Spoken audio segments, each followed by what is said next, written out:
Sophie, heel. Sit. Hey everyone, it's Brandon from Altruist Dog Training. Man, it's kind of cold. Where we put your dog first, and how do we do that? By empowering you as the owner. Here with Sophie again today, and I just wanted to answer a question, a great question, I should add, from a subscriber. And they're basically asking about recall, and they mentioned that they were thinking of using an e-collar to help with recall training. I'm gonna put the comment down below so y'all can read it. I think it's great, first of all, that you're even working on recall training. A lot of owners don't do any training at all. You know about long lines and stuff like that? You said you tried using toys and treats, but your dog knows when the collar is off. I'm assuming you're talking about when you take off the leash or the long line, the dog runs from you, like bolts, and you can't get it to come back to you. That's what I'm assuming, right? So I can't answer everything in this video, but if you would like to see a series on recall training as well as on the e-collar, please comment down below and I can make 2 separate series, because recall in and of itself, building a strong recall with your dog, takes time and it's a process, right? It doesn't happen overnight, right? When we first got Sophie, there was no recall whatsoever. Now, no matter what she's doing, I can recall her to me. So our recall is really strong. But my point is, it wasn't always like that, and it is a process, and I don't expect the average person to know what to do. Sophie, break. So I just released her because I don't really need her at a sit the whole time. But so let's get back to the question. I think it's great that you're considering the e-collar. However, I would suggest not using it at all until you either you get a professional to kind of help you along with that process, or you know it inside and out yourself. All right. A lot of people screw up e-collar conditioning and e-collar training, and it's not good. You know, an e-collar is an amazing tool. An e-collar, Sophie's on an e-collar right now, all right, and I use the e-collar to strengthen her recall, all right. But again, that's a whole process. You know, one thing I'll leave you with is that there's something called collar wisdom in dogs, right? So dogs become collar wise, and it's not just about the collar, right? It means that dogs become privy or wise to their routine, right? So the dog will come to understand when the collar's on, when the collar's off. So part of good and proper training from you as the owner is to try to prevent collar wisdom in the dog, right? So you do your best to prevent the dog knowing if the collar is on and off, right? So with Sophie,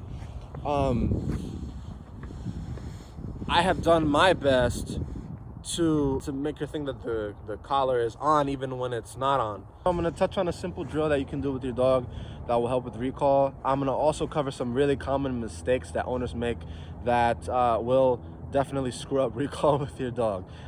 So one of the most common mistakes that owners make with recall training or just training in general is that they only put the collar on the dog when going or leaving somewhere or the house, right? Your dog is going to become collar wise really quickly, and it's not going to be good. I just had a beagle that was collar wise. I had to try to extinguish some behaviors there because it wasn't good, right? So I would grab the collar. The dog knows that we're going outside. It gets all excited and it's a mess. He tries to run. It's whining, barking, running back and forth. You go to put the collar on, it runs. It's a disaster. And it's long term, it's gonna hurt your recall, right? So put the collar on the dog and leave the collar on the dog for a few hours. Also, put it on and take it off randomly, so the dog doesn't really know what the collar is for. And that's gonna help a ton, right? So like what you just commented, you take the collar off, he knows it's off and he runs. That's because he knows that the collar is on him. It's a method of control. It's off and now he can go buck wild, all right? So leave the collar on for extended periods of time, no more than like 8 hours. Sophie, leave that alone. no more than 8 hours. So put the collar on for, you know, a few hours at a time. Make sure it's tight enough so you prevent collar chafing in the dog, all right? No more than 8 hours. And within those 8 hours, take it off and put it back on randomly, all right? That'll help a ton with recall. And another mistake that owners make with recall and leash training is that they bring a dog somewhere, they know the dog is gonna run. They take off the leash and the dog runs. Big no-no. All right, so this is what it should look like. All right, so Sophie over here, let me make sure the camera's still rolling.